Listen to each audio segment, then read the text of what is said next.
আসসালামু আলাইকুম everyone, welcome to Nusrat kitchen. একটার ভিতরে দুই ফ্লেভারের প্যানকেক তৈরি করতে মাত্র 10 মিনিট সময় লাগবে। প্রথমে আমার লাগছে একটা ডিম, তাতে দিয়ে দিচ্ছি এখন স্বাদমতো চিনি, আর দিয়ে দিচ্ছি ফ্লেভারের জন্য অল্প একটু ভ্যানিলা এসেন্স।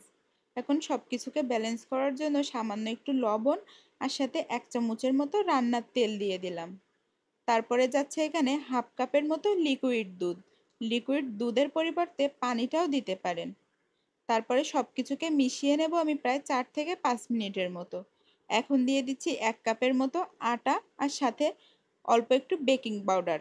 বেকিং পাউডারের পরিবর্তে বেকিং সোডাটাও দেওয়া যাবে। সব কিছুকে মিশিয়ে নিলে কিন্তু আমার প্যানকেকের এই ব্যাটারটা একদমই রেডি। কতটা সহজ রেসিপিতে শেয়ার করলাম তা তো আপনারা দেখেই বুঝতে পারছেন। আর এই ব্যাটারের ঘনত্ব বেশি একটা পাতলাও না, আবার বেশি একটা ঘনও হবে না, মিডিয়াম করে রাখবো। অর্ধেকটা পরিমাণ প্যানকেকের ব্যাটারটা আমি উঠিয়ে রাখছি, আর বাকি অর্ধেকটাতে দিয়ে দিচ্ছি অল্প একটু কোকো পাউডার। এটা চকলেট ফ্লেভারের প্যানকেক হবে।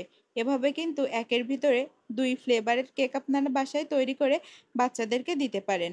এটা বাচ্চাদের টিফিনে অথবা বাচ্চাদেরকে সকালের নাস্তা বিকালের নাস্তায় পরিবেশন করতে পারেন। প্যানকেকগুলো তৈরি করার জন্য একটা প্যানে অল্প একটু তেল ব্রাশ করে নিয়েছি। এতে প্যানকেকগুলো আর প্যানের সাথে লেগে থাকবে না, সহজেই উঠে যাবে। প্রথমে ভ্যানিলা ফ্লেভারের প্যানকেক তৈরি করে নিয়েছি। ব্যাটারটা দিয়ে 1 মিনিটের মতো অপেক্ষা করলে মাশাল্লাহ আমার কেকটা কিন্তু তৈরি হয়ে যাবে। দুই পাশটা একটু উল্টে পাল্টে ভেজে নিয়ে উঠিয়ে নিচ্ছি। সেমভাবে আমি সব চকলেট ফ্লেভারের কেকটাও তৈরি করে নিচ্ছি।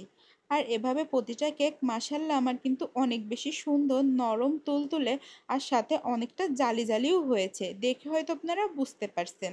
আর আজকের ভিডিও পেজ থেকে দেখলে পেজটা ফলো করার অনুরোধ রইল, ইউটিউব থেকে দেখলে চ্যানেলটা একটু সাবস্ক্রাইব করে রাখার অনুরোধ রইল।